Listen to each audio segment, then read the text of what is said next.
Nós vamos dar continuidade, né? O capítulo 1, né? Dos espíritos. Quando você vai falar dos espíritos, nós vamos falar da origem e natureza dos espíritos, mundo normal, né? A forma e ubiquidade dos espíritos, perispírito, diferentes ordens de espírito, né? As ordens, as escalas, né? Espírito, terceira ordem, os espíritos imperfeitos, a segunda ordem dos espíritos, os bons espíritos, e os espíritos da primeira ordem, tá? A gente vai dar início nesse capítulo, né? E esperamos que possa estar contente de todos vocês. A origem e natureza dos espíritos, gente. Na questão 76, Kardec pergunta aos espíritos, né? Que definição se pode dar aos espíritos? Os espíritos respondem: pode-se dizer que os espíritos são seres inteligentes da criação, povoam o universo fora do mundo material. Tá? A palavra espírito é empregada aqui para designar as individualidades dos seres extracorpóreos e não mais o elemento inteligente do universo.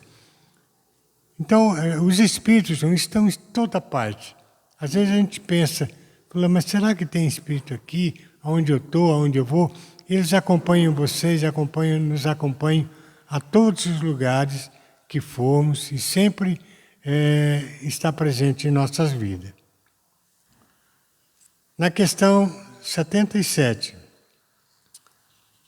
os espíritos são seres distintos da divindade ou serão simples emanações ou porções desta, e por isso denominados filhos de Deus? Os espíritos respondem: meu Deus, são obra de Deus, exatamente como uma máquina o é do homem que a fabrica. Esta máquina é obra do homem, não é o próprio homem. Sabes que quando faz uma coisa bela e útil, o homem lhe chama de filha, criação sua. Pois bem, o mesmo se dá com a relação a Deus. Somos filhos, pois somos sua obra. Então, se nós criamos alguma coisa, aquilo é uma obra nossa. Então, Deus nos criou, por isso que Ele nos chama de filhos, né? É uma obra de Deus.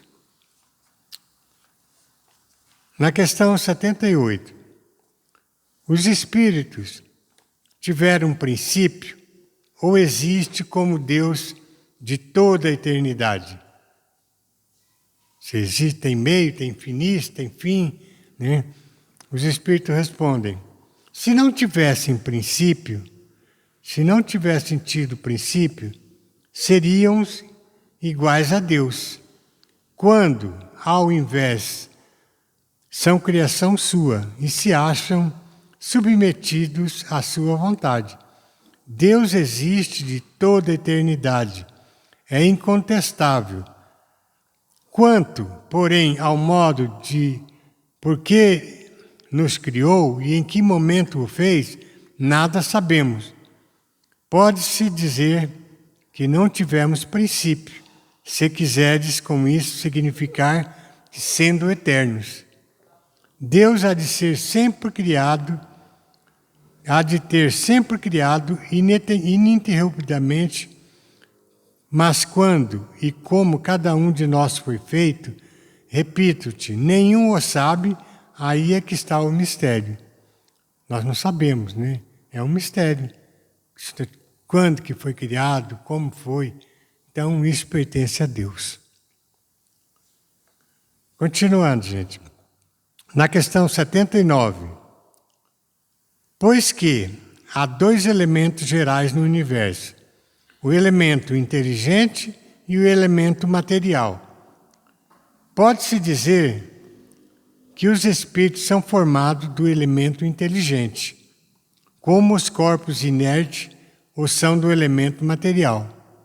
espírito formado do elemento inteligente e a pedra formada do material, né? Do elemento material.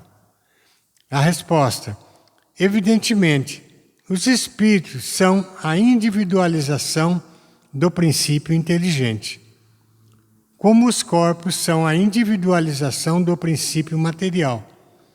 A época e o modo por que essa formação se operou é que são desconhecidos. Nós não conseguimos ir além da nossa capacidade, porque não temos essa evolução para entender certas coisas. Na questão 80, a criação dos espíritos é permanente ou só se deu na origem dos tempos? Criou naquela época, acabou, não cria mais? É permanente, quer dizer, Deus jamais deixou de criar.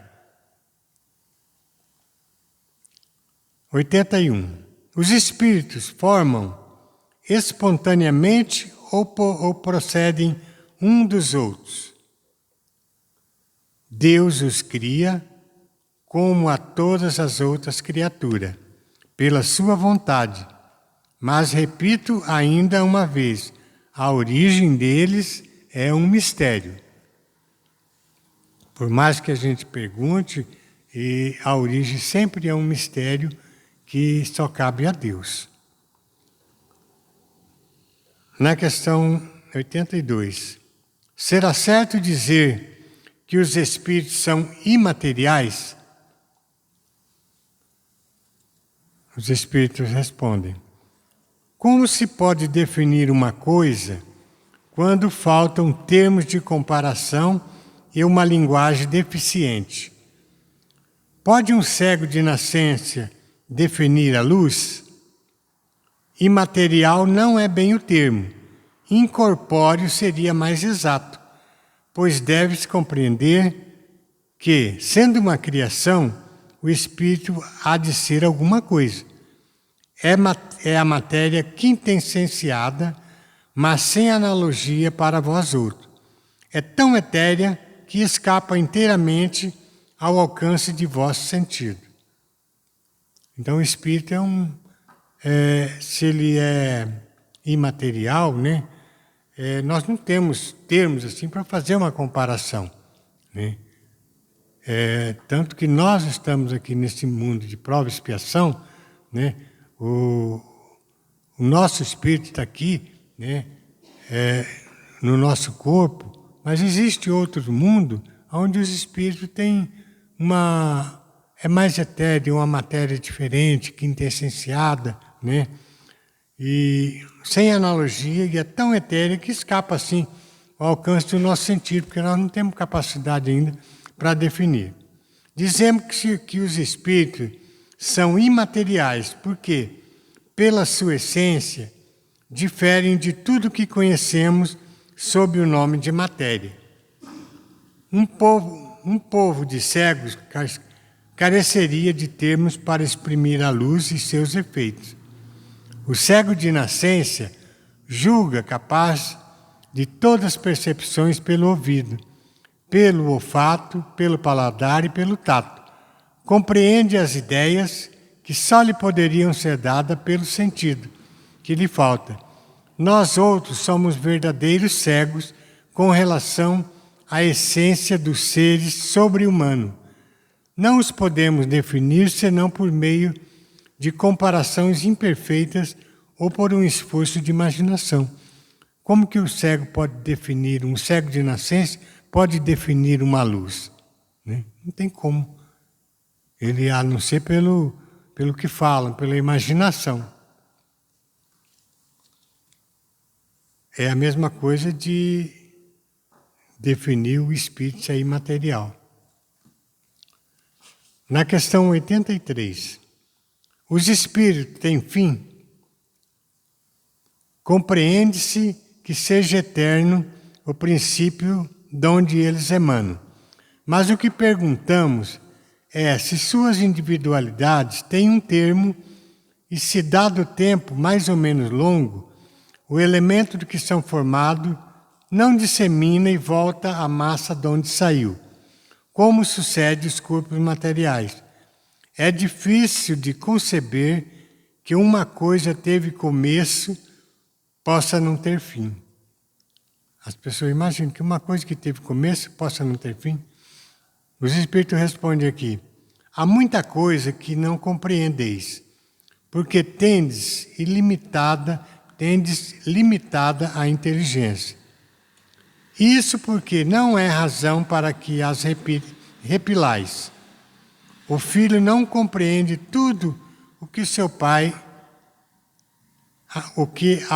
é compreensível.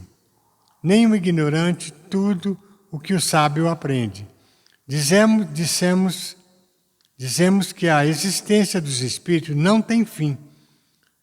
É tudo que podemos por agora dizer. Porque a gente pode dizer que ele não tem fim. Né? Como? Quer dizer que ele teve várias encarnações, aí tem fim? Ninguém sabe e ninguém pode dizer se teve início, teve fim. Só Deus o sabe.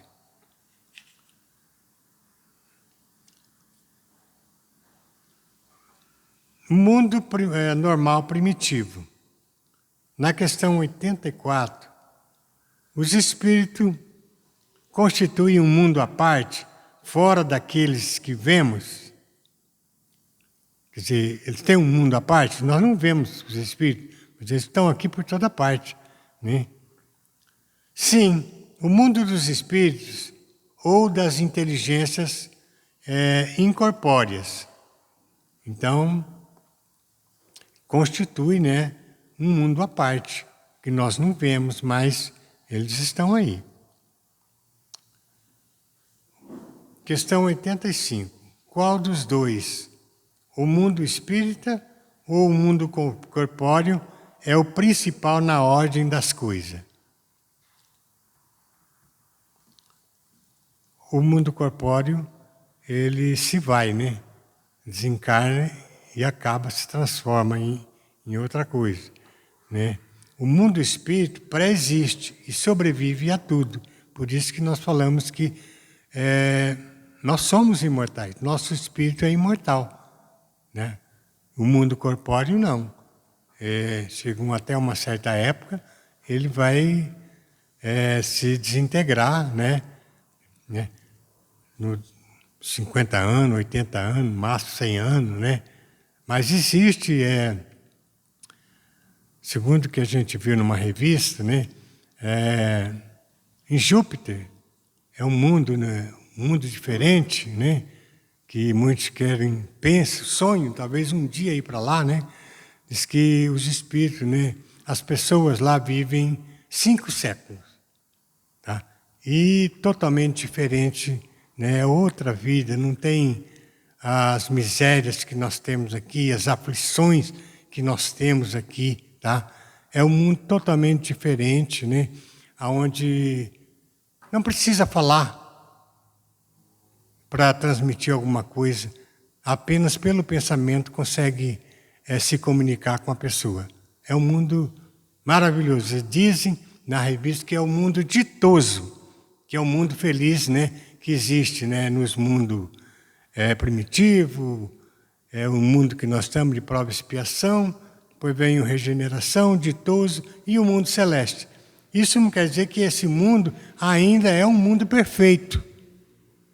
Né? É um mundo feliz, um mundo ditoso, mas ainda não é um mundo celeste, um mundo perfeito que os espíritos querem conseguir. Na questão 86, o mundo corporal poderia deixar de existir ou nunca ter existido, sem que isso alterasse a essência do mundo espírita? Há respostas dos espíritos. De certo, eles são independentes, contudo, é incessante a correlação entre ambos, porquanto um sobre o outro incessantemente reage. O espírito precisa do mundo corpóreo, né, para resgatar seus débitos, as suas dívidas. Então, um precisa do outro. Ocupam os espíritos uma região determinada e circunscrita no espaço? É o que nós falamos aqui agora há pouco. A resposta: eles estão por toda parte. Você pensa que às vezes está escondidinho, ninguém está vendo. Eles estão do nosso lado, a hora que a gente vai dormir, a hora que a gente levanta, estão por toda parte. Povoam infinitamente os espaços infinitos. Tendes muito deles de contínuo a vosso lado, observando-vos e sobre vós atuando sem o perceberdes. Pois que os espíritos são uma potência, uma das potências da natureza e uns instrumentos de que Deus, se serve para a execução de seus desígnios providenciais. Nem todos, porém, vão a toda parte. Por isso é que há regiões interditas aos menos adiantados. Alguns espíritos conseguem ir a todos os lugares, porque são espíritos mais evoluídos. Outros não, eles são restritos a determinados lugares, determinadas áreas. Outros não. Conseguem ir, como se fala, a todos os lugares, pode estar em 2 lugares, 3 lugares ao mesmo tempo. Fala, mas como? Se o espírito não se divide? É a mesma coisa do Sol. O Sol, quando ele irradia, não irradia para todos os lugares ao mesmo tempo? É a mesma coisa. O espírito, ele se divide pelo pensamento e pode estar em vários lugares ao mesmo tempo. Forma e ubiquidade dos espíritos. Os espíritos, na questão 88, os espíritos têm forma determinada, limitada e constante? Para vós, não. Para nós, sim. O espírito é, se quiserdes, uma chama, um clarão ou uma centelha. Ele pode ser um brilho, uma centelha, alguma coisa assim que pode definir o que é o espírito.